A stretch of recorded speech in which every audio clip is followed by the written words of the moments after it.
फिर अचानक दादी को होश होती है और दादी चलाने लग पड़ती है। दादी कहती है, ये मैं कहाँ हूँ, मुझे बचाओ। दादी इतना रोती और चलाती है, बहुत रोती है दादी। फिर थक हार कर बैठ जाती है वहाँ। उधर घर में दादी के पूते दादी का इंतज़ार कर रहे होते हैं, लेकिन काफ़ी टाइम हो जाता है और वो परेशान हो जाते हैं। फिर वो दादी के पीछे जाते हैं। वो लोगों के घर जाते हैं जहाँ दादी काम करती थी और उनसे पूछते हैं, तो वो कहते हैं कि नहीं, वो तो सुबह चली गई थी, पता नहीं कहाँ है, हमें नहीं पता। और बच्चे और ज़्यादा परेशान हो जाते हैं और फिर वो वहाँ से भी चले जाते हैं। रास्ते में वो बातें करते हैं कि दादी पता नहीं कहाँ चली गई है। फिर वो एक और घर जाते हैं और वहाँ दादी का पूछते हैं तो वो मना कर देती है। इसके बाद फिर वो वहाँ से भी चले जाते हैं।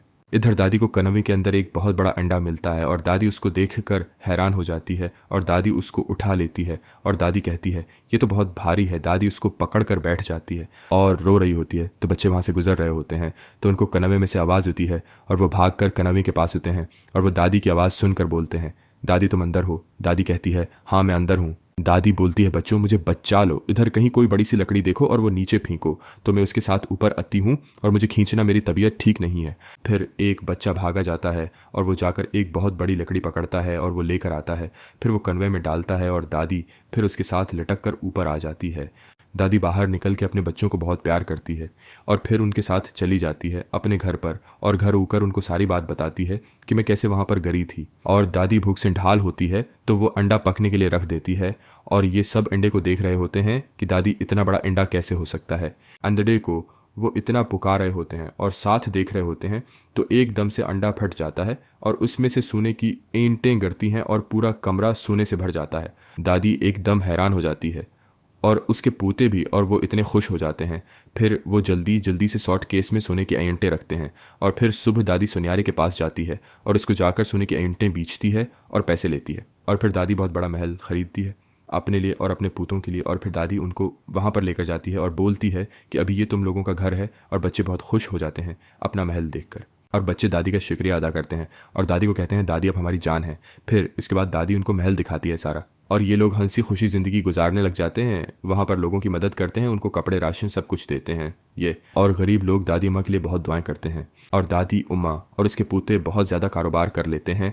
हर जगह उन्होंने इन्वेस्टमेंट की होती है। अब वो पूरी ज़िंदगी बैठकर खा सकते हैं सुकून से। इधर काम वाली जिसने दादी अम्मा पर चोरी का इल्ज़ाम लगाया था वो फिर दोबारा से चोरी कर रही होती है और उसकी मालकन उसको पकड़ लेती है। फिर मालकन उसको धक्के देकर निकालती है और पुलिस के हवाले कर देती है और फिर वो जेल में बैठकर बहुत रो रही होती है।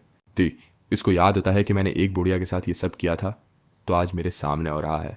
फिर इतने में पुलिस वाला होता है और वो उसको कहता है कि तुम अभी जा सकती हो और जितने तुमने चोरी किए हैं वो सारे पैसे लेकर आओ, वरना हम तुम्हें दोबारा पकड़ लेंगे, फिर कभी भी नहीं छोड़ेंगे। और वो लड़की जब घर आती है तो उसकी माँ बहुत बीमार होती है, उसके पास दवाई के भी पैसे नहीं होते और फिर वो अपनी माँ की हालत देखकर बहुत परेशान हो जाती है और फिर वो वहाँ से जाती है और वो दूसरे घर जाती है मदद के लिए। तो वहाँ की मालकिन भी उससे लड़कर उसको निकाल देती है और फिर वो रोती हुई वहाँ से जा रही होती है तो उसको एक औरत मिलती है और वो उसको कहती है, तुम क्यों परेशान हो? तो वो कहती है, मुझे कुछ पैसों की ज़रूरत है। तो वो कहती है कि आओ मेरे साथ, यहाँ पे एक बूढ़ी औरत है, वो बहुत अमीर है, वो लोगों की बहुत मदद करती है, मैं तुम्हें उसके पास ले जाती हूँ, वो तुम्हें खाली हाथ नहीं भेजेगी। और लड़की कहती है, ठीक है, मैं आपके साथ जाने के लिए तैयार हूँ। फिर वो दोनों वहाँ से चली जाती हैं और वो बड़े से महल में आ जाती हैं। वो लड़की महल देखकर हैरान हो जाती है कि ये इतना खूबसूरत महल मैंने पहले कभी नहीं देखा।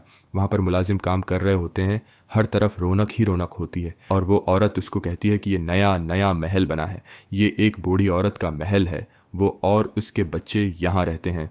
दूर दूर से लोग इनसे मदद मांगने आते हैं। लेकिन जब वो बूढ़ी औरत को देखती है तो वो हैरान हो जाती है कि ये तो वही औरत है जिसके साथ मैंने चोरी का इल्ज़ाम लगाया था। और फिर वो इससे माफ़ी मांगने लग जाती है कि मुझे माफ़ कर दो, मुझसे बहुत बड़ी गलती हुई है। और दादी अम्मा को उस पर तरस आ जाता है और फिर वो उसको कहती है कि अच्छा चुप करो, रो मत, तुमने जो करना था कर लिया, मैं तुम्हें माफ़ करती हूँ। और फिर दादी अम्मा उसको पैसे देती है और उसको कहती है, जाओ अपनी अम्मी का इलाज करवाओ।